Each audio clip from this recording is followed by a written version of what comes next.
Hello दोस्तों, स्वागत है आपका कहानी की डिबिया में। और इस कहानी की डिबिया से एक नई कहानी लेकर के आप सभी के सामने आज मैं फिर से हाजिर हूँ। और उम्मीद करती हूँ आपको कहानियाँ पसंद आ रही हैं। और अगर पसंद आ रही हैं तो फिर लाइक के साथ साथ चैनल को सब्सक्राइब करिए और अपने कमेंट, अपनी थिंकिंग, अपनी फीलिंग्स मेरे साथ शेयर करिए। और अगर आप चाहते हैं कि मैं किसी स्पेशल टॉपिक पे कोई स्टोरी बनाऊं तो आप प्लीज़ उस टॉपिक को वहाँ पे मेंशन करिए। मैं अपनी तरफ से पूरी कोशिश करूँगी कि आपकी जो भी टॉपिक है उस पे कहानी बनाने की कोशिश पूरी तरह से मैं करूँगी।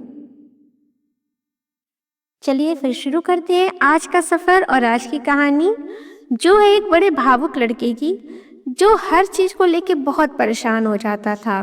भावेश का नाम का लड़का जो कि गुजरात में रहता था, वो हर तरह से तो संपन्न था। उसके माता पिता भी संपन्न थे, उसकी शिक्षा दीक्षा भी बहुत अच्छी हुई थी, हर तरह से संपन्न था। लेकिन उसकी एक बहुत बड़ी पीड़ा थी, और वो ये पीड़ा थी कि वो हर चीज़ को बहुत ज़्यादा गहराई से सोचता था, बड़ी गंभीरता से उस बात को लेता था और उसको घंटों, दिनों, महीनों तक सोचता रहता था।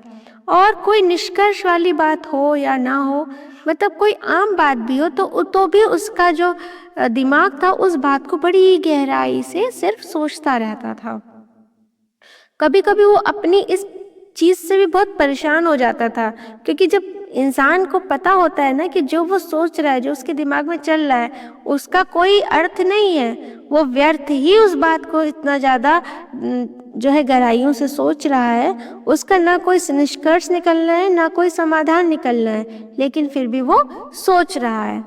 तो इस बात से वो बहुत परेशान भी था। उसने कई बार अपनी माँ को इस बात के लिए बोला, अपने पिताजी को इस बात के लिए बोला, लेकिन वही है कि अब इसके लिए कोई कुछ नहीं कर सकता है। ये इंसान की अपनी अंतरात्मा की चीज़ें होती हैं जो अपने स्वभाव को वो स्वयं ही बदल सकता है। किसी भी व्यक्ति के स्वभाव में कोई हस्तक्षेप नहीं कर सकता है जब तक कि उसकी स्वयं की आत्मा उस चीज़ को पूर्ण रूप से स्वीकार ना करे। अब भावेश इस चीज़ से चिंतित भी था, लेकिन अब वो इस चिंता पे भी विशेष चिंतन करना शुरू कर चुका था।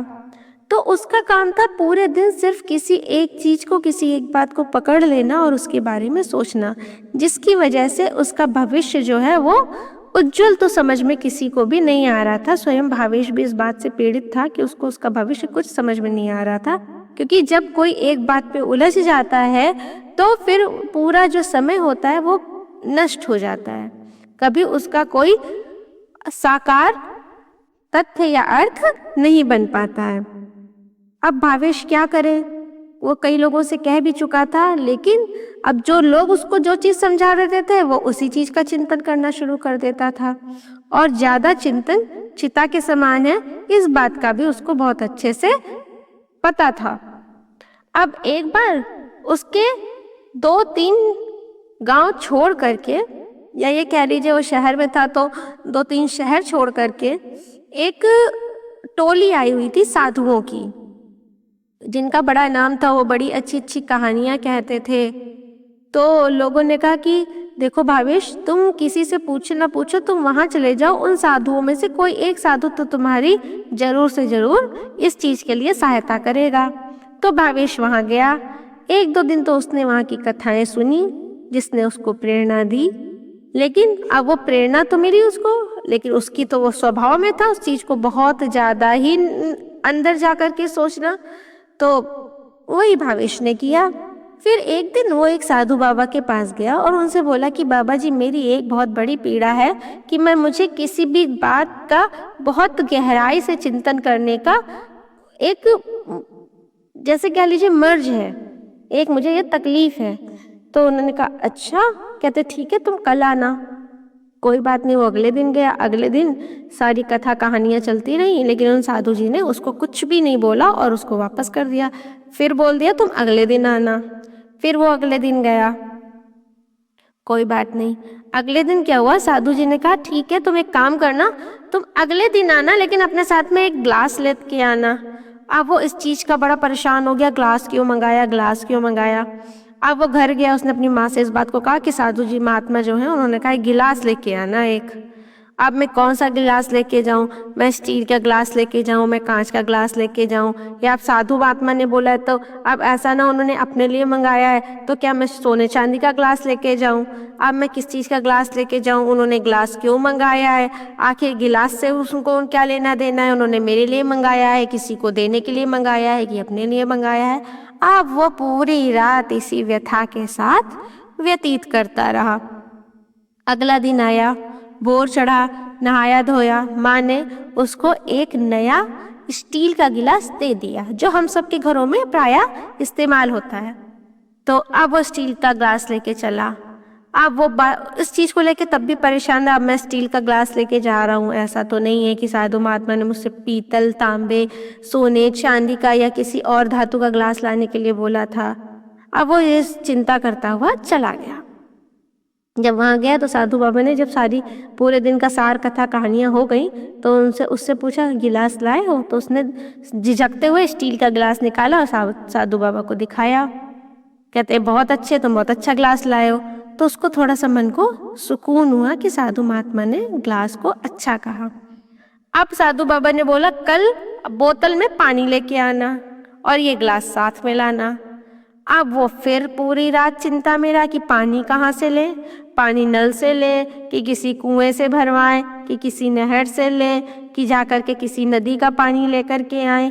पानी बोल दिया बोतल में लेके आना, लेकिन ये नहीं बताया कहाँ का पानी लाना। अब फिर वही उसकी कथा व्यथा पानी की चलती रही, पूरी रात चली। अगले दिन माँ ने घर के नल से एक बोतल भर के उसको पकड़ा दी कि जाओ तुम बोतल में पानी लेके जाओ। उन्होंने पानी बोला, उन्होंने नहीं बोला कहाँ का पानी लाना है। रास्ते भर सोचते सोचते फिर पहुंचा।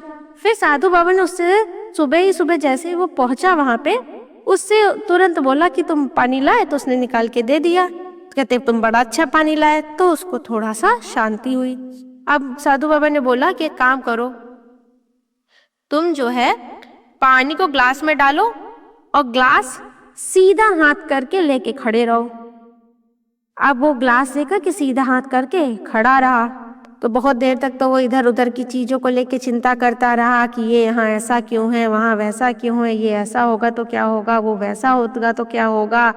लेकिन थोड़ी देर बाद जैसे उसको ये हुआ कि मतलब एक समयावधि जब बढ़ती गई तो उसके हाथ में पीड़ा होनी शुरू हो गई। अब पीड़ा होनी शुरू हो गई, लेकिन साधु बाबा ने बोला था तो हाथ भी नीचे नहीं कर सकता था। तो जब ये समय बढ़ता गया तो ये करीब हो गए 3-3.5 घंटे और वो हाथ सीधा करके खड़ा रहा। तो साधु बाबा ने बोला कि अब हाथ मोड़ो, पानी का ग्लास जो अगर पानी शुद्ध साफ है तो उसको पी लो और घर जाओ। अब उसने पानी पी लिया, अब वो घर गया। अब वो पूरे रात उसका हाथ दर्द होता रहा और उसका केंद्र सिर्फ सोचने का उसका हाथ था। अब वो ये नहीं सोच पा रहा था कि मैं बाबा जी ने उसको पानी को डालने के लिए क्यों बोला, वो पानी घर से क्यों मंगाया, ये सब चीज़ें अब उसके दिमाग में नहीं आ रही थी। उसका केंद्र बिंदु सिर्फ उसका हाथ था, क्योंकि हाथ में पीड़ा बहुत ज़्यादा थी। 3-3.5 घंटे हाथ एकदम सीधा रखा उसने। अगले दिन वो फिर जो है अपने बोतल और ग्लास लेके गया। फिर जो साधु बाबा थे उन्होंने फिर वही काम करवाया। फिर उसको अब क्या किया, समय जो है बढ़ा दिया। वो 3-3.5 घंटे से 4-4.5 घंटे कर दिया। अब तो उसके हाथ की जो स्थिति थी वो बहुत ही ज़्यादा विचित्र होती जा रही थी। उसके हाथ के साथ साथ उसका कंधा और जो दर्द था वो गर्दन से लेकर सीने तक बढ़ता जा रहा था। खैर वो दिन भी गया। उसने घर आया, घर आकर के उसने मालिश कराई हाथ की अपनी माँ से, लेकिन अब वो उसका जो दिमाग था वो कुछ सोच नहीं पा रहा था। अब सिर्फ उसको अपने हाथ की दीनता पे रोना आ रहा था कि इतना ज़्यादा दर्द है, क्या कर सकते हैं। फिर वो अगले दिन गया, लेकिन वो बहुत ज़्यादा डर रहा था, क्योंकि उसको मालूम था कि साधु बाबा फिर से वही कराने वाले हैं उसके साथ। हाथ सीधा करके वो खड़ा रखेंगे। पहले दिन 3-3.5 घंटे था, अगले दिन 4-4.5 घंटे था, और समयावधि बढ़ा दी तो मेरा हाथ तो किसी लायक बचेगा ही नहीं। अब वो जब उन साधु बाबा के सामने गया तो अनायासी उसकी आंखों से आंसू छलकना शुरू हो गए कि मतलब अब उसका हाथ इस स्थिति में नहीं बचा था कि वो उस अवस्था में बहुत देर तक खड़ा रह पाए। तो साधु बाबा ने उससे यही कहा, कहते हैं कि तुम पानी ग्लास में डालो, सीधे खड़े हो जाओ। अब उसके अंदर इतना ज़्यादा द्वंद्व था पीड़ा का अंतर्मन में कि उसके हाथ से वो ग्लास करीब आधे घंटे बाद स्वतः ही फिसल के नीचे गिर पड़ा और उसका हाथ अपने आप नीचे आ गया और उसके जो आंख से जो है आंसू इतनी बुरी तरह से बहने लगे कि कोई भी उस चीज को थाम नहीं पा रहा था। साधु बाबा ने उसको बड़े प्यार से शांति से बैठाया और बोला कि जैसे तुम्हारा हाथ है ना, वैसे ही तुम्हारा दिमाग है। तुम बिना वजह ग्लास को सीधा लिए सिर्फ खड़े थे क्योंकि मैंने तुमसे कहा था।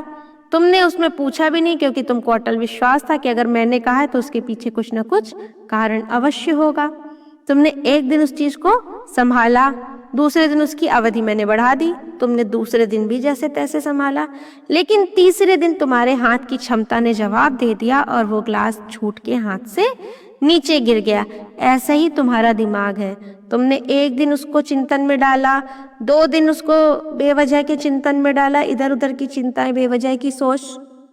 अगर तुमने अपने दिमाग में इसी तरह से बेवजह की चीजें, जैसे ग्लास में पानी था, तुम्हें प्यास थी नहीं थी फिर भी तुमने पी लिया, ऐसी बेवजह चीजें रखी तो एक दिन तुम्हारा दिमाग भी ऐसे ही फट के शरीर से बाहर चला जाएगा। और विश्वास मानो तुम कुछ नहीं कर पाओगे, सिर्फ उस वक्त तुम्हारी आत्मा ही ऐसे अश्रुधारा निकालेगी कि बिना वजह, इसका कोई अर्थ नहीं होगा, बिना वजह ही तुम्हें अपने प्राणों की आहुति देनी पड़ेगी।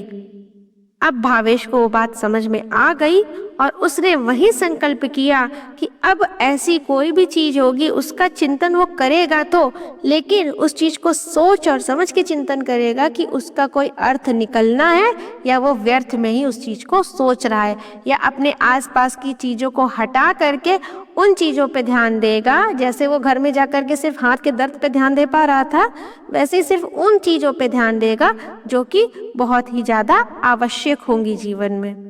तो हम सबको भी यही करना चाहिए। हम सब नहीं इधर उधर की चिंता ज्यादा करने लगते हैं।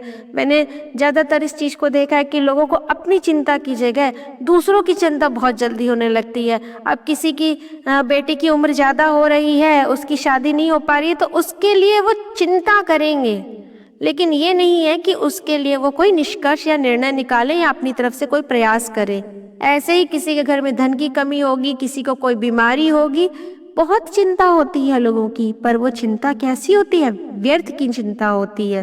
तो वैसी व्यर्थ की चिंता कोशिश करना है कि हम सभी को नहीं करनी है।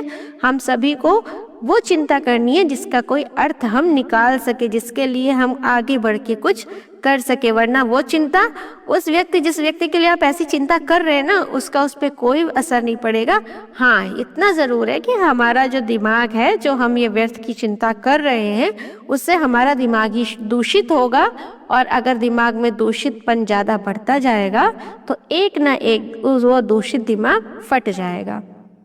तो हम सब चीज को इस बात को सोचना समझना चाहिए और व्यर्थ की चिंता से दूर रहना चाहिए। सिर्फ अगर चिंतन करना है तो हरि नाम का चिंतन करिए और आपका जो भी ईश्वर है, जो भी भगवान है, आप उसका चिंतन करिए।